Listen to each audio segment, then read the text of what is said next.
Alors, mesdames et messieurs, Be'ezrat Hashem, c'est la paracha de Emor, ok? Emor et la Kohanim, Béné Aaron. L'année dernière, on a parlé que c'est une des parachutes qui parle de l'éducation. Parce que c'est écrit au début, pourquoi c'est écrit Emor et la Kohanim ve'amarta? Pourquoi Emor ve'amarta? Rashi répond Le'azhir gedolim ala ketanim. Il faut que les grands ils avertissent les petits. Alors la question elle est pourquoi rien que dans cette paracha les grands ils doivent avertir les petits? Il n'y a pas d'autre paracha. Parce que un Kohen il est en classe, un petit Kohen il est en classe. Ils sont amis, tout le monde est ami. Et après le Rav dit tel il est niftar, il faut aller l'accompagner. Et quand il se lève le petit Kohen pour l'accompagner, on lui dit non. Parce que toi, tu es attaché à la vie. Comme ça, il dit le Orahaim Kadosh, le Kohen, il est attaché à la vie. Il ne doit pas avoir aucun contact avec la mort, que pour les 7 proches. Et le Kohen Agadol, même pour les 7 proches, même pour son père et sa mère, oui, il ne doit pas s'impurifier. Le Kohen Agadol me'ahav, asher yutsak shemen hamishha al rosho, comme il dit ici, le grand Kohen, ou Milé Tiado, eh bien lui, est trop chaud, il déchire pas les habits, il fait rien, ou Mina Mikdash lo yetze. Même pas il sort accompagner son père et sa mère. Ouais. D'accord? Alors, ça veut dire que nous devons avoir une éducation. Alors, vous savez, à la fin de la Gemara de Souka, oui, il y a une question qui se pose. Il y a écrit que si la fille d'un Kohen se conduit mal, et avia i mechalelet. Elle profane l'honneur de son père. Alors il a dit Rabbi Yonatan Ebichis, qu'est-ce que ça veut dire elle profane l'honneur de son père? Et pourquoi un juif contre sa fille? Un juif contre sa fille, elle va dormir avec n'importe qui, elle profane pas son père? Qu'est-ce que c'est ça? Alors ils nous disent les Chachamim que Rabbi Yonatan Bishis il nous dit parce que chacun il a un but dans ce monde, ouais? Comme il a dit Mesilat Yesharim, Yesod HaChassidut, la base de la piété, Veshoresh HaAvoda Temima, ou Shidbarer Vitamet Etzel Adam, ça doit se vérifier et s'éclaircir. Mahovato, il n'a pas dit Mahovata Adam, Mahovato, ça veut dire chacun de nous ici, chaque juif dans le monde, il a un but. On a un but. D'accord? Mahovato. Et alors, le Kohen, il a dit à Rabbi Yonatan Abishis, quelle est la midda du Kohen? Il est canaille. Depuis, comme Pinhas, hein? Il est jaloux. Il laisse pas le nom de Dieu se profaner. Alors, la Gemara raconte, dans la fin de Souka, il y avait une fille qui s'appelait Myriam Bat Bilga. Oui, la Gemara, elle a dit son nom. Myriam Bat Bilga. Qu'est-ce qu'elle a fait Myriam Bat Bilga? Elle était mariée avec un Romain. À la fin de la Gemara. Et elle est venue devant le Misbéah, elle a pris les chaussures, elle a dit Luxus, Lucus en grec ou en latin. Luxus. Un dieu. Hein? Un dieu. C'est pas ça. La Gemara, les Mefarshim, ils disent qu'est-ce que c'est Luxus ou Lucus? C'est tu es un dieu de luxe. Tu demandes que de la viande et de la viande et de la viande. C'est quoi cette religion à toi? Comme ça, cette fille, elle a parlé sur le Misbéah. Qu'est-ce qu'ils ont fait, les Chachamim? Ils ont fermé la tabat. Qu'est-ce que c'est une tabat? Par terre, ou accroché, il y avait 24 anneaux. On attachait le mouton pour le dépecer. Ou debout, ou par terre. Et la famille de cette fille, le père de cette fille, oui, on lui a fermé l'anneau. Pourquoi on lui a fermé l'anneau? Il y a qui disent c'est l'anneau, et il y a qui disent c'est dans Bet HaMoked. C'est quoi Bet HaMoked? C'est un endroit, une chambre où au milieu il y avait du feu pour chauffer les Kohanim en hiver. Parce qu'ils marchaient pieds nus sur le marbre. Et ils attrapaient les rhumatismes. Ou, quand le Kohen, il avait fait un mikvé, il montait, il se chauffait dans cette chambre qui s'appelait Bet HaMoked. Et dans cette chambre, chaque Cohen qui devait travailler, il avait un placard à lui avec son nom. Ils lui ont fermé le placard. Et il y a qui disent, ils lui ont fermé la tabaat, l'anneau. Alors, les Mefarshim, ils disent, et pourquoi ils lui ont fermé? Si sa fille, elle est comme ça, qu'est-ce qu'il a à faire, lui? La Gemara, elle a dit une phrase que tout le monde connaît, tous les rabbanim, ils savent. Shota de Yanoka, Ode Abo, mais quand un petit il parle en classe, c'est où il a écouté de son père, où il a écouté de sa mère. C'est-à-dire le Kohen, que normalement, il devait être canaille, le Kohen qui devait être vraiment, faire attention à l'éducation de sa fille, il s'est raté. Alors quand sa fille, elle a fait ça, on a fermé les utilisations de son père au Beth Amikdash. Il faut faire très attention. Les Azhir, Gedolim, Alakitanim, les grands, ils doivent faire attention aux petits. C'est vrai que Katan Ochel Nevelot ou Trefot, En Bedin Mitzuvim Leafricho. C'est-à-dire si tu vois un petit qui mange de la trefa, tu n'as pas à te mêler. Il est pas tôt. Qui c'est qui doit s'occuper de lui? Son père. Son père, il doit être mafrishoto minaïso. Cette paracha, c'est l'éducation. Et à la fin, on va voir qu'est-ce qui est arrivé quand un goy, il a dormi avec une juive. À la fin de la paracha, un Égyptien, il a dormi avec une juive et il est sorti un juif, qu'on va voir à la fin, il a blasphémé. Il a, pour pas dire le mot maudire, c'est assourd de dire maudire, il a blasphémé. On va voir. Maintenant, on va reprendre, d'accord? Cette paracha, elle a plus qu'un dixième des mitzvot de la Torah. Dans cette paracha, il y a 63 mitzvot. Tu t'imagines? Elle est petite, et il y a 63 mitzvot. Il y a pour les Kohanim, bien sûr, il y a pour les fêtes, et mort, ça s'appelle Parashat HaMoadim. La Gemara l'appelle Emor, Parashat HaMoadim. Alors, maintenant, à la fin de la paracha aussi, nous avons la Ménorah. Qu'est-ce qu'il vient faire la Ménorah à la fin? À la fin de la paracha, on a la Ménorah. Le Rokeah, Rabbi Eliezer Migermaïza, il a dit, qu'est-ce qu'il vient faire ici? Le Lechem Apanim et la paracha de la Ménorah. Pourquoi tu nous les as mis à la fin? Il a dit, c'est un remez. C'est un remez, c'est une allusion pour Shemen Lamaor, allusion pour les fêtes des Chachamim, pour Hanouka. Les Chem Apanim pour Purim, parce qu'on mange à Purim. Alors, allusion que ces deux fêtes allaient venir, d'accord?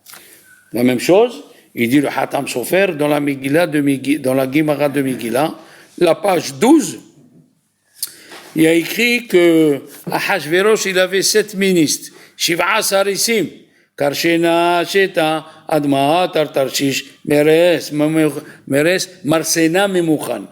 Qu'est-ce qu'a dit la Gemara? Tous ces noms-là, c'est les malachim qui ont dit à Dieu, ça reflète les korbanot. Les malachim, ils ont dit à Dieu, Karshena, il faut couper en deux. Karim, Beneshana. Est-ce que ces goïms-là que tu laisses faire, qui viennent massacrer les Juifs, ils t'ont offert des taureaux, des beaux taureaux d'un an? Karim Beneshana? Non, ça c'est Kar Shena. Kar Shena. Tu le divises en deux. Admata, il y a le mot Adama. Est-ce que ces goïms, ils t'ont construit un misbéach comme les Juifs ils l'ont fait? D'accord? Meres, Memouchan. Qui c'est Memouchan? Haman. Haman, il s'appelle Memouchan. D'accord? Donc, on a, à la fin de la paracha, on a Purim, bien sûr, c'est comme ça, et nous savons que le jour où il tombe Purim, il tombe Lag BaOmer. Pourquoi? Parce que dans Bereshit, c'est écrit que ceux qui ont eu des morceaux, les Béné Caïn, les Béné Ishmaël, il y a écrit Peleg Ehad. Peleg, Purim Lag. Le jour où il tombe Purim, quand est-ce qu'il est tombé Purim? Vendredi. Il tombe Lag BaOmer, vendredi. Peleg Ehad. D'accord? C'est l'Akba Omer.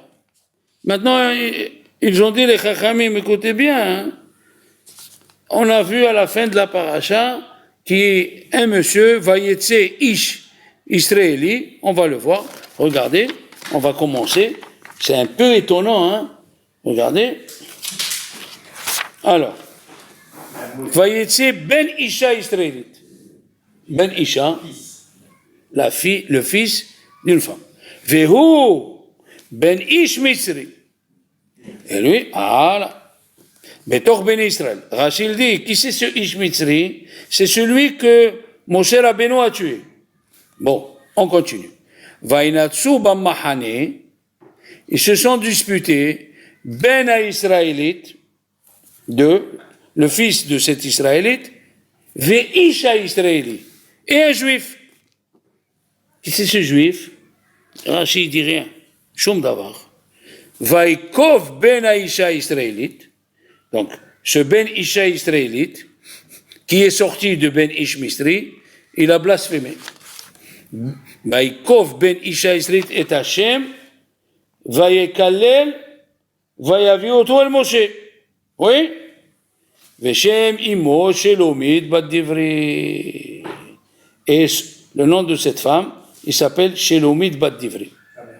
Dis-moi, on est des idiots, nous, maintenant, quand on étudie la paracha. Regarde ce que tu dis au début. Vayetse Ben Isha Israélite. Tu n'as pas marqué le nom. Après. Vainatsu Bammahane Ben Israélite. Tu ne dis pas le nom. Vaikov Ben Isha Israélite. Et à la fin, Akadosh Baruch Hu, qu'est-ce qu'il lui prend? Il a dit, Veshem Imo Shelomit Bat Divri. Tu ne peux pas l'écrire dès le début. Vayetse Ben Shelomit Bat Divri. Et c'est tout. C'est quoi cette histoire? Alors il dit, Rachid dit, pourquoi on l'appelait Shelomit Bat Divri? Elle disait, Shalom alach, Shalem alach, Shalem aleikum. Elle parlait avec tout le monde. Shelomit c'est Shalom, Bat Divri. Bon.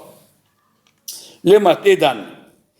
Matedan, Omer Rashi, Sharasha Gorem, Gnai lo, Gnai le Aviv, Gnai le Shifto. Celui qui n'est pas bien, il amène la honte. On va commencer à comprendre.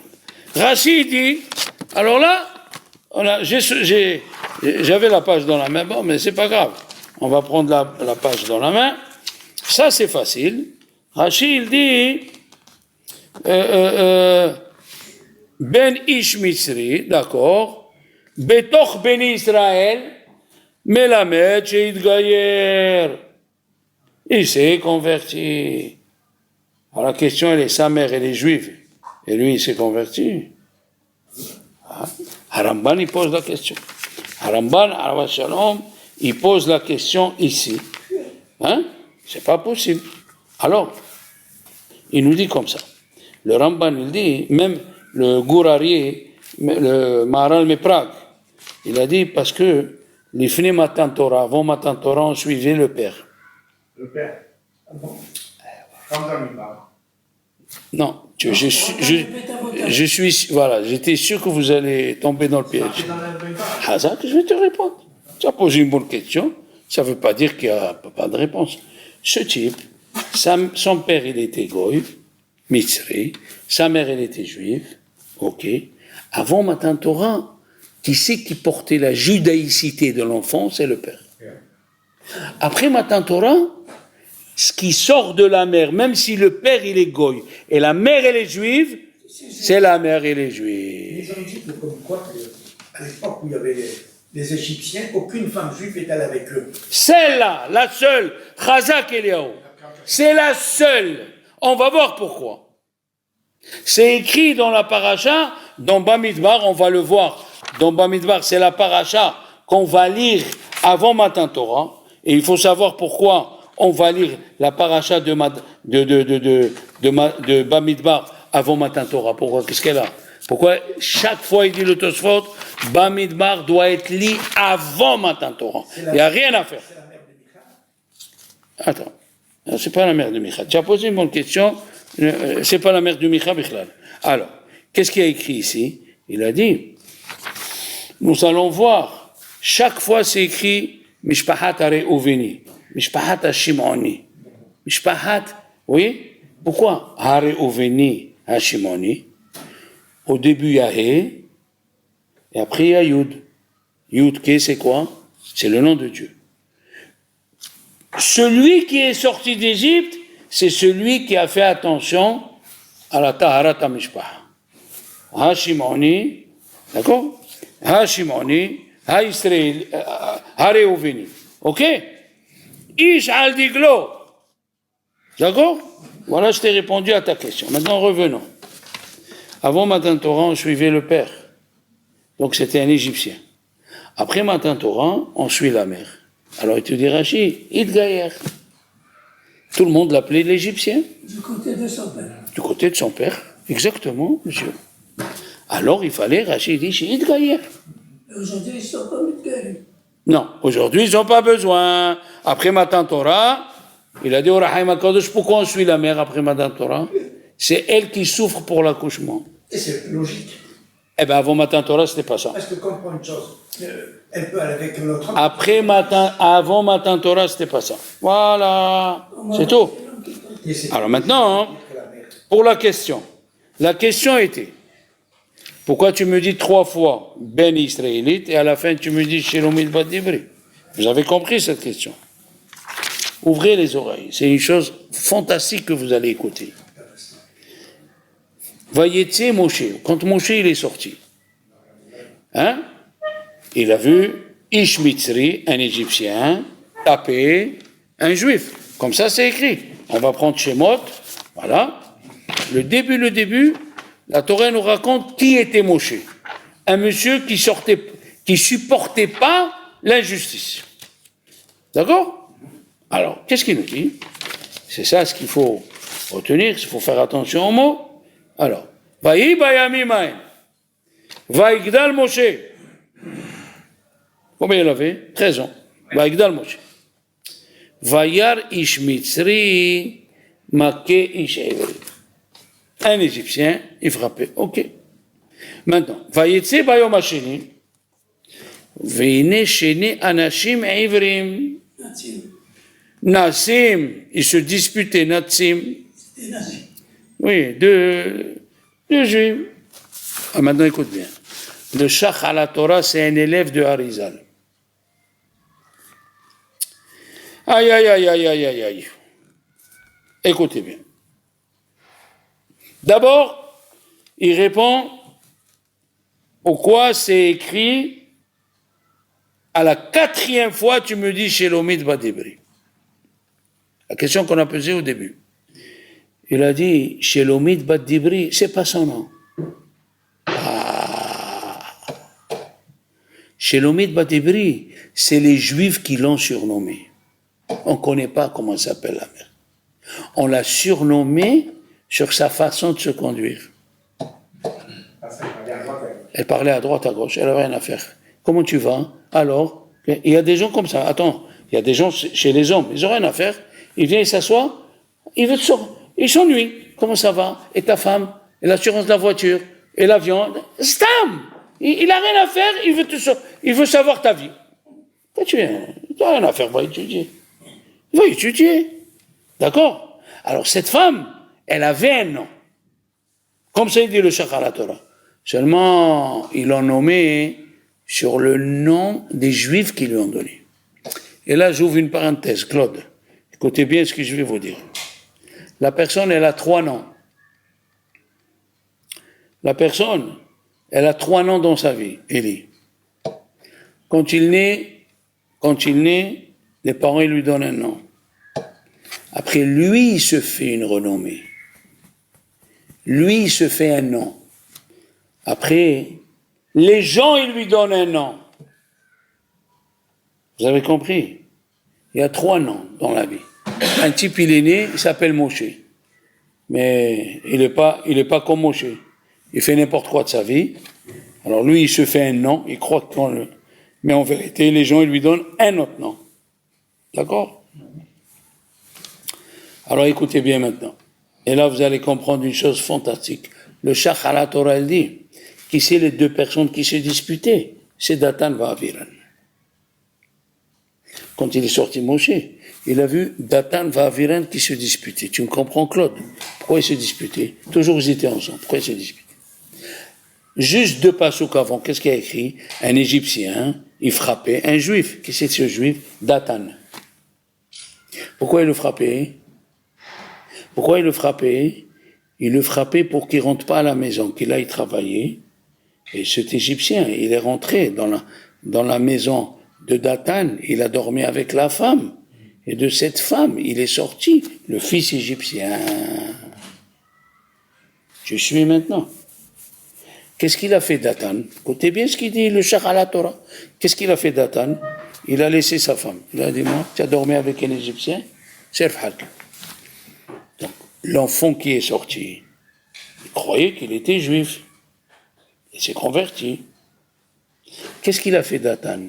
Il est parti, il s'est marié avec une autre juive. Une autre juive. Mais Aviran, son copain, il ne voulait pas le laisser divorcer. Voilà pourquoi il se disputait Datan et Aviran. Il ne voulait pas le laisser disparaître. Et l'Égyptien qui a frappé 2 jours avant Datan, c'est pour qu'il sorte de la maison. Comme ça, il va dormir avec sa femme. Alors il dit le Shach à la Torah. Qu'est-ce que c'est Vayetse ben Isha israélite, Vehu ben Ish Mitzri. Donc, c'est l'Égyptien qui a dormi avec cette femme, que Moshe a tué. Vainatsu b'mahane ben israélite ve Isha israélite. Qui sont ceux-là? Le frère. Quand Datan il est parti prendre une deuxième femme, il a eu un enfant. Cet enfant, il a rencontré le frère, son demi-frère. Ils avaient le même papa.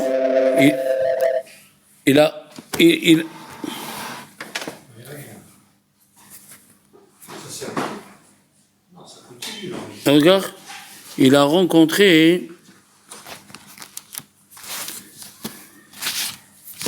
Il a rencontré le demi-frère.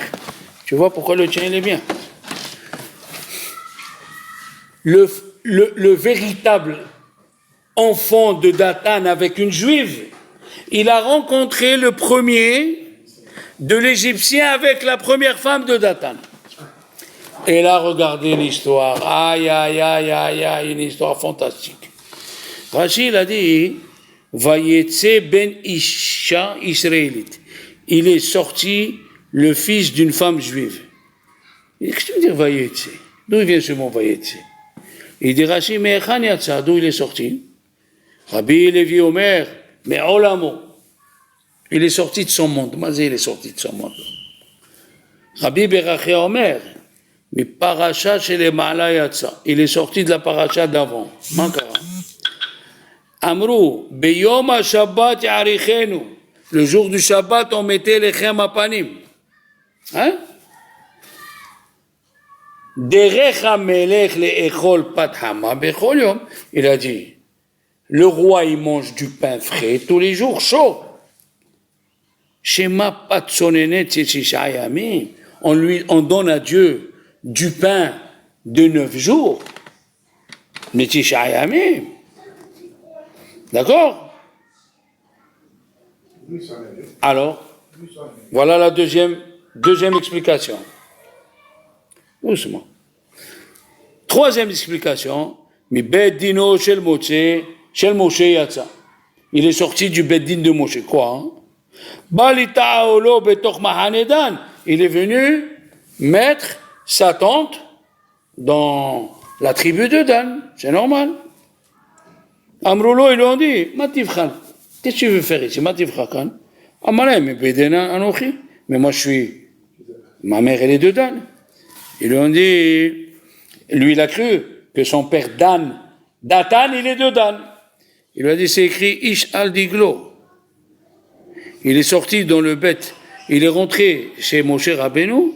Il lui a dit, Moshe Rabbeinu, sors, tu ne peux pas habiter dans la tribu de Dan. Et où je dois aller habiter? Comme le Erev Rav. Le Erev Rav, il habitait au dehors du camp d'Israël. On rendez compte ça? Vous savez que Aramban dit, le Erev Rav n'a pas entendu les 10 commandements. Ils étaient à 22 kilomètres. Dieu il a dit à Moshe, celui qui a souffert en Égypte, il écoute ma voix. Celui qui n'a pas souffert, à 22 kilomètres. C'est ça la raison pourquoi au début Moshe dans Yitro, quand il a reçu son beau-père, il lui a rien dit. Et dans Be'alotra, il a insisté à ce qu'il reste. Pourquoi? Parce que dans Parashat Yitro, c'était avant Matan Torah. Yitro, il n'a pas souffert. Les enfants de Moshe n'ont pas souffert. Il a dit retournez chez vous. Mish Sabal Bimitzraim ou Ishma Torah. Maintenant, on continue. Quelle est la relation entre les trois? D'accord? Rashi, il ajoute, extraordinaire. Rashi, il a dit que il y avait Vayanichu Bemishmar et ils l'ont mis en prison. Qui était en prison? Mekoshesh, celui qui a coupé le bois. Ah là là là là, le Mekoshesh et le Mekalel, ils étaient en prison. Parce que même Ben Noah, dans l'Ishva Mitzvot Ben Noah, il y a Birkat Hashem, il n'a pas le droit de blasphémer sur Dieu. Il y a Gilui Arayot, Avodah Zarah, Shefechut Damim, Birkat Hashem, Gezel, Dinim, Ever Minahai. 7 mitzvot, dans les 7, il y a écrit, il n'a pas le droit de blasphémer. Alors, pourquoi on l'a mis en prison? Parce qu'on ne savait pas quelle mort on devait lui donner. Le Mekoshesh aussi, on l'a mis en prison, on ne savait pas quelle mort. On savait qu'il était Chayav Mita, mais quelle mort? À la différence, le Mekoshesh, il n'y a pas son nom. Mais le Mekalel, il y a son nom. Pourquoi? Il a dit, le Meshech Chochma, Rabbi Meir Simcha Midivinska Cohen, il a dit le mot Koshesh comme les Shem Shamayim mitkaven. Comme ça il dit Tosfot. Les Shem Shamayim mitkaven. Que depuis qu'on l'a tué à lui, aucun juif ne faisait Hilul Shabbat jusqu'au Bet HaMikdash Rishon. Aucun juif ne faisait. Tellement ça a marqué. Il a fait les Shem Shamayim, on ne marque pas le nom. Malgré qu'il est Chayav Mita.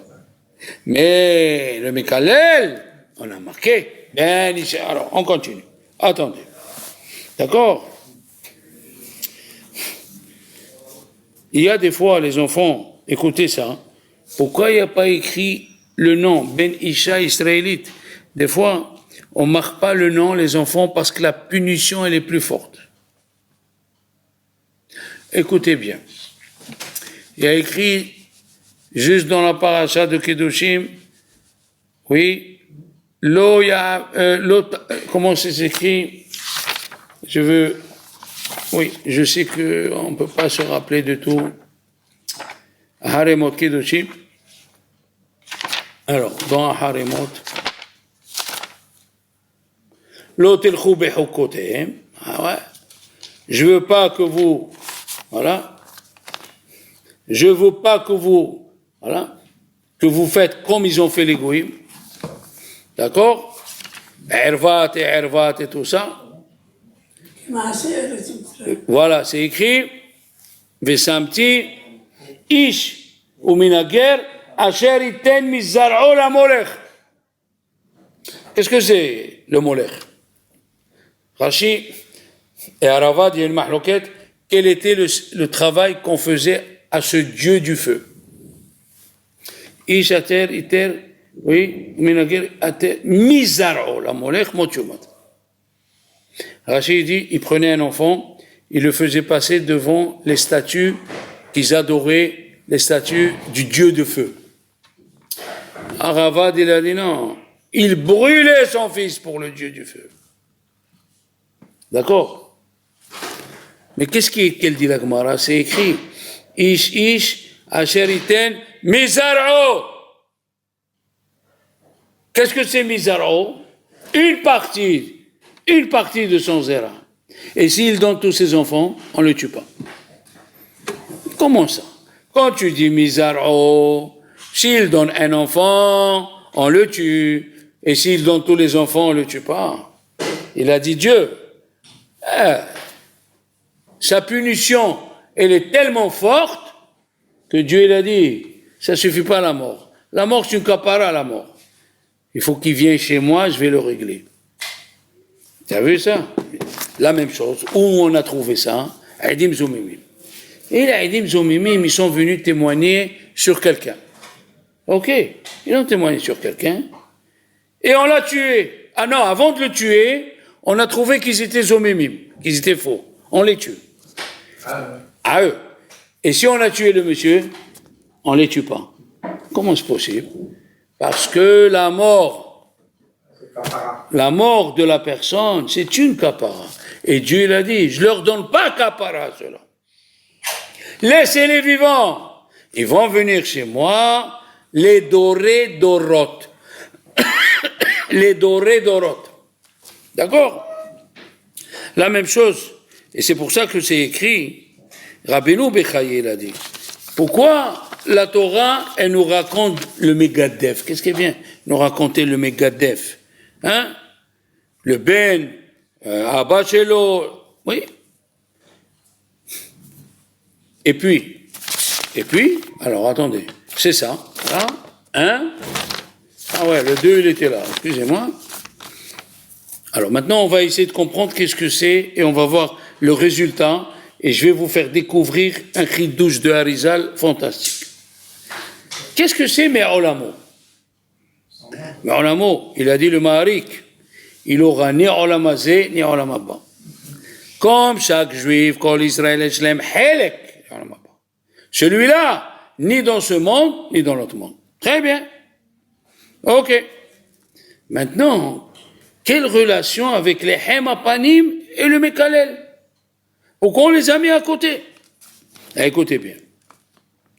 Ils ont dit, les Chachamim, chaque année, une fois par an, on ouvrait le Beth Amikdash, on leur montrait le Aaron, comment les chérubins, un, ils s'embrassaient avec l'autre, et on leur faisait sortir la table de préposition qui voit le Lehem Apanim. À tous les juifs. Et qu'est-ce qu'ils voyaient les juifs? Il dit le Bnei Issachar, ils voyaient le pain qui avait 8 jours. Attention, c'est pas des pains comme nous. Quand on dit Lehem Apanim, c'est pas du pain. Lehem Apanim, c'était des matzot. Il n'y a que deux fois qu'on peut amener le vrai pain.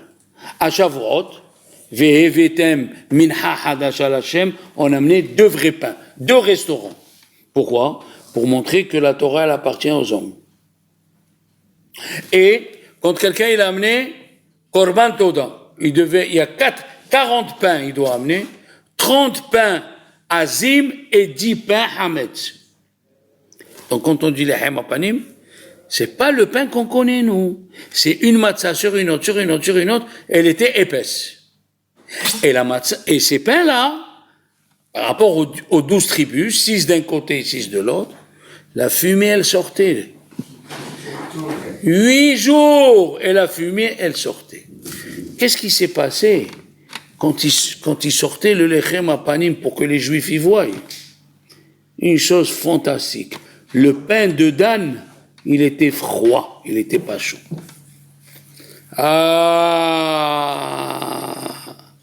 Aïe, aïe, aïe, aïe, aïe, aïe, aïe. Pourquoi? Parce que Dan, il a une mauvaise renommée. Dan, c'est une mauvaise renommée. Il a écrit qu'il est venu à Amalek. Ouais, va y avoir Amalek. Et il a coupé la mila des Juifs qui étaient Vaïzaneb Bera au dehors de Anané Kavod. Qui c'était qui est au dehors de Anané Kavod? Shevet Dan. La tribu de Dan.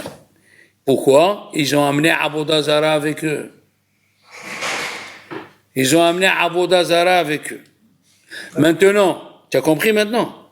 Où elle se trouve la tribu de Dan en Israël quand Yoshua il a divisé? Qu'est-ce que c'est de l'autre côté? Hazak. Non, mais il faut dire complètement là-haut. Pourquoi complètement au nord? Parce qu'il y a le passo qui nous dit Mitzafon tipata hara. Comme le Yarden. C'est un fleuve qui descend de Dan. Yored Dan. Alors ils ont contracté les mots. Au lieu de dire Yored Dan, ils disent Yarden. Il faut savoir chaque chose à sa place. Donc, quand Yeroboam ben Nebat voulait faire la Avodah Zara, qui c'est qui lui a laissé la place pour mettre les veaux de Avodah Zara? La tribu de Dan. Donc Dan, les enfants, Dan, c'était une tribu qui ne ressemblait pas aux autres. Elle n'était pas bien. Alors, regardez bien. Il est venu dans le désert, bien sûr. Vayetse, il dit Moshe Rabbeinu, Vayetse, Vayar ish mitzri makke ish ivri. Alors les enfants, ce ish mitzri c'est qui? Non. Écoutez bien les enfants, c'est vraiment un petit peu délicat. Caïn, il a tué Evel. Ok. Caïn, il est revenu 3 fois Begilgul. Il est revenu dans Korah. Il est revenu dans l'Égyptien. 3 fois, il est revenu dans Korah. Je vais vous dire de suite. Dans Korah, dans l'Égyptien. Korah, non. Yitro. Hazakobaro. Yitro. Korah, Mitzri, Yitro. Alors la 3e fois, c'est Korah. Regardez ce qu'il dit à Rizal. Pourquoi Moshe il a prié qu'il reste vivant, enterré et vivant? Parce que s'il meurt, il peut revenir sur terre. Alors Dieu lui a dit à Moshe Rabbeinu lui a dit à Dieu, jusqu'à quand celui-là va revenir? Laisse-le mort mais vivant, comme ça il ne revient pas. D'accord? Et Moshe, il était le Gilgul de qui? M. Moshe, Shin, Shet, le fils de Adam Arishon, et Hevel. Alors chaque fois qu'il y avait une dispute, c'était c'était Hevel contre Caïn. Le Mitzri, c'était qui? Gilgul, Caïn. Pa. Yar ish Mitzri makke ish Ivri. Voilà. Qu'est-ce qu'il a fait? Il lui a dit, Lama take et reacha. Il lui a dit, Moshe, pourquoi tu... Il a dit, ce monsieur, il a vu qu'il est de la tribu de Dan. Et le pain de Dan, il est froid. Il est rentré chez Moshe. Il a dit, pourquoi la tribu de Dan, elle a le pain froid? Il a dit, parce que c'est des gens pas fréquentables. Il lui a dit, moi je suis de la tribu de Dan. Pourquoi on ne me laisse pas habiter avec Dan?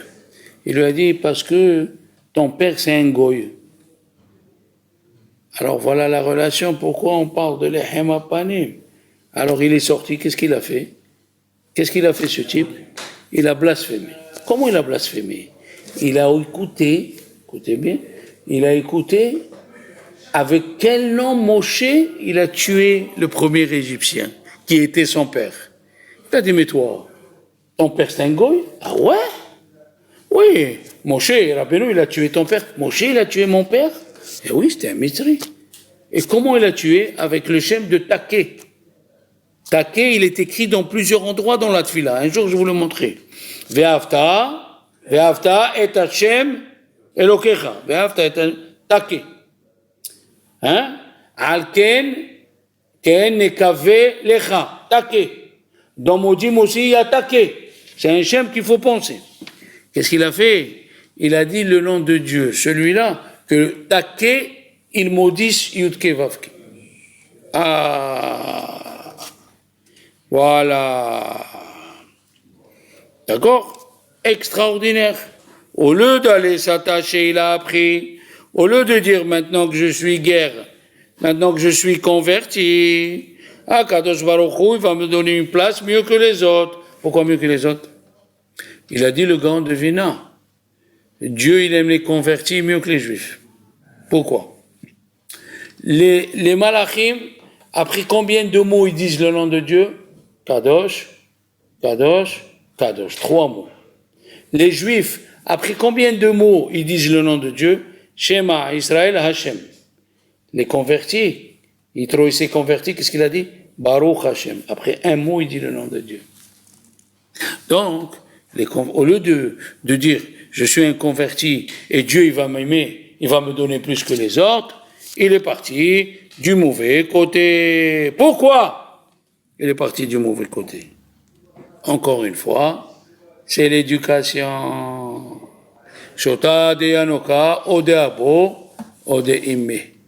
Quand un petit parle, ça vient ou du père ou de la mère. On a une obligation terrible. On peut même transgresser un issour des Rabbanan pour éduquer un enfant. Exemple. Rosh Hashanah, il tombe Shabbat. Nous, on ne sonne pas. On peut apprendre aux petits à sonner. Pourquoi? Sonner le jour de Shabbat à Rosh Hashanah, c'est assour de qui? Rabbanan. Sonner le chauffard. À la maison. D'accord? Mitzvah d'apprendre à un enfant à sonner, mitzvah de transgresser un issour des Rabbanan pour apprendre à un enfant une mitzvah de Horaïta. Vous vous rendez compte un petit peu?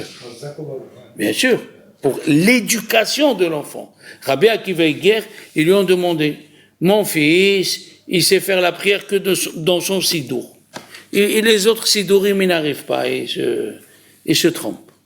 Alors il lui dit Shabbat, il veut amener son sidour à la synagogue. Qui prend son sidour et qui l'amène à la synagogue.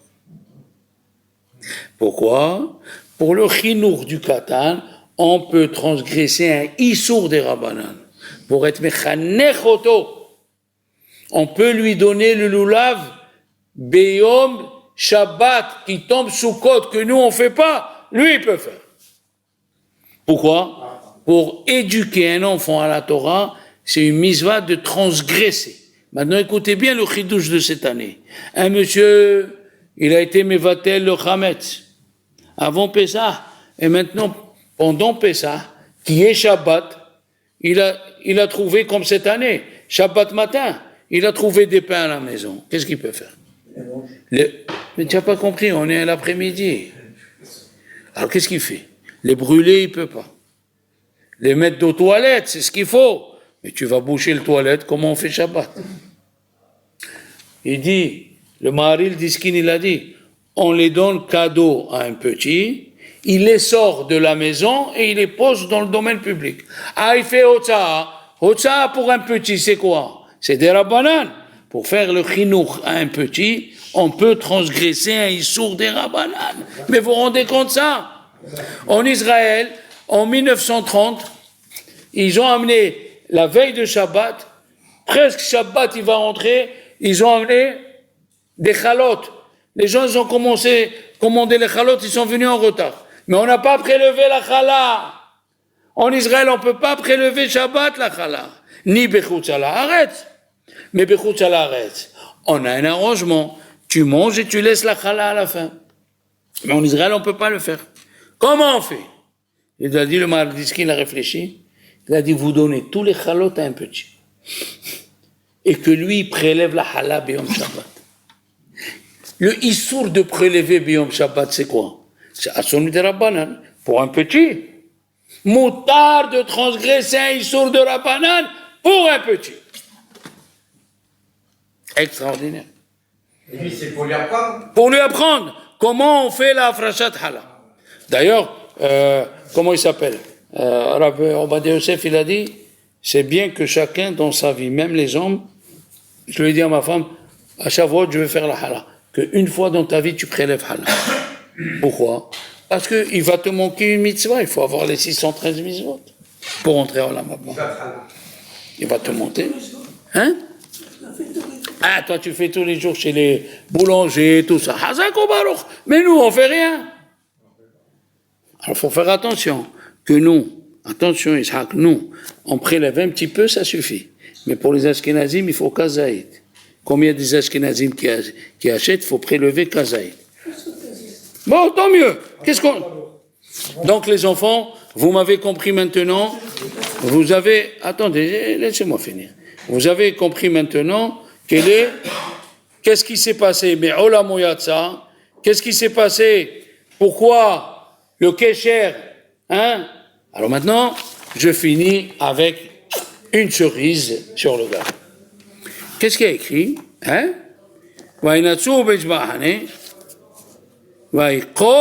Alors attends. Vaikov ben Aïcha Israël et Hachem, Vayavoto. Alors, regardez bien. Vaikov ben Aïcha israélite et Hachem. Où il est? Ah, oui. Vaikalel, Veshem imo, Shelomid badivri, Nifroshaim. Alors, qu'est-ce que j'ai écrit? Oh là là, je ne sais pas où je l'ai écrit, mais voilà, attendez. Ah, c'est la dernière page. Oui, le 3. Ah non, mais il faut que je vous le montre, parce que c'est vraiment extraordinaire. Le dernier mot, je ne sais pas où... Vaikalel et Shem Hashem. Vaikalel et Shem Hashem. Oui, il a maudit. Alors, Vaikalel, Shem Hashem, Vav, Vaikalel, Shem, Shin, Hashem, Yud. Isho. De là-bas, il est sorti Isho. Comme ça, il dit Rabbi Shimshon Meostropoli. Il a sorti Vaikov, voilà.